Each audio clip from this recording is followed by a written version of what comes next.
امت کو اس میں بھی فائدہ پہنچتا ہے۔ قال المتوکل یوما للجلساء، متوکل بادشاہ نے ایک دن اپنے ہم نشینوں سے کہا، جلساء جلیس کی جمع ہے، ساتھ بیٹھنے والے، اتعلمون اول ما عتب المسلمون علی عثمان رضی اللہ عنہ، کیا تم لوگ جانتے ہو کہ مسلمانوں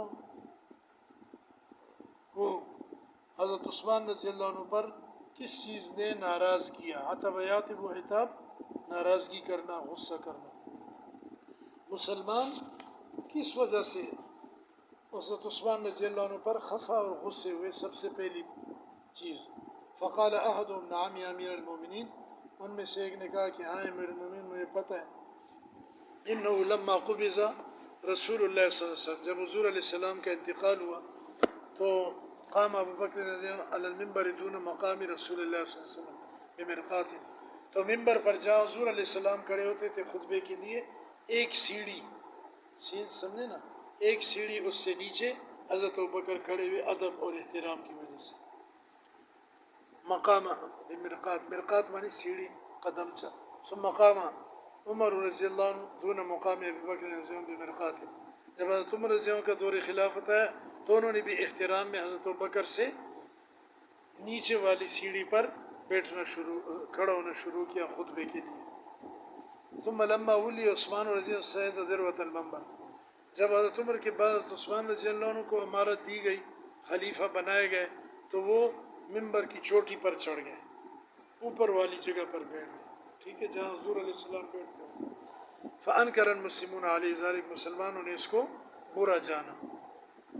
کہ یہ کیوں انہوں نے کیا، وہ حضرات تو نیچے آ رہے تھے، یہ اوپر کیوں چلے گئے ایک دم۔ وارادوا ان ينزل دون مقام عمر بمرقات، اور لوگوں نے یہ چاہا کہ یہ حضرت عمر سے ایک سیڑھی نیچے آئیں۔ فقال عبادۃ للمتوکل، عبادہ، حضرت عبادہ نے متوکل بادشاہ کو کہا کہ یا امیر المومنین، ما احد اعظم منتا علیک من عثمان، یا امیر المومنین، کوئی بھی حضرت عثمان سے بڑا احسان کرنے والا تجھ پر نہیں ہے، سمجھے، سب سے بڑا احسان تو اپنے پر کس کا مان؟ حضرت عثمان کا سمجھ لے، کیوں؟ فقال وکیف، بادشاہ نے کہا کیسے؟ ذالک، یہ کیسے ہو سکتا ہے؟ ویلکا،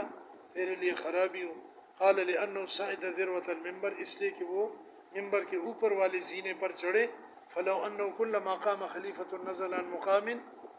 من تقدمه، اگر ایسی بات جاری رہتی جو پہلے تھی کہ جب بھی کوئی خلیفہ بنے تو وہ پہلے والے خلیفہ کی جگہ سے نیچے کھڑے ہو کر خطبہ پڑھے، تو بمرقات، ایک زینہ اور ایک سیڑھی نیچے، تو کنت انت تخطب علینا فی بئر، تو تم ہمیں کنویں میں کھڑے ہو کر خطبہ دیتے، کیونکہ اب تو بہت سے خلفاء آ گئے نا، خلفاء راشدین کے بعد، یہ تو بہت بات کا ہے، تو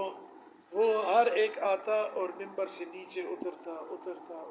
تو آپ آج کنویں میں ہوگے۔ شکر کرو انہوں نے یہ راستہ کھول دیا اور عقل مندی کا کام کیا، سمجھے، کہ اگر اس ادب کا سلسلہ جاری رہا تو آنے والوں کے لیے مشکلات ہوں گی۔ حضرت عمر رضی اللہ عنہ آخری سیڑھی تھی جب وہ بیٹھے، ہو سکتا ہے اس کے بعد بھی ایک سیڑھی ہو، کیونکہ 3 تو کم از کم ہوتی ہیں نا سیڑھیاں ممبر کی۔ وہاں جو حضور علیہ السلام کا جہاں ممبر شریف ہوتا تھا، وہاں جو ابھی مسجد نبی شریف میں ممبر رکھا ہوا ہے وہ تو بہت اونچا ہے، اس میں تو پتہ نہیں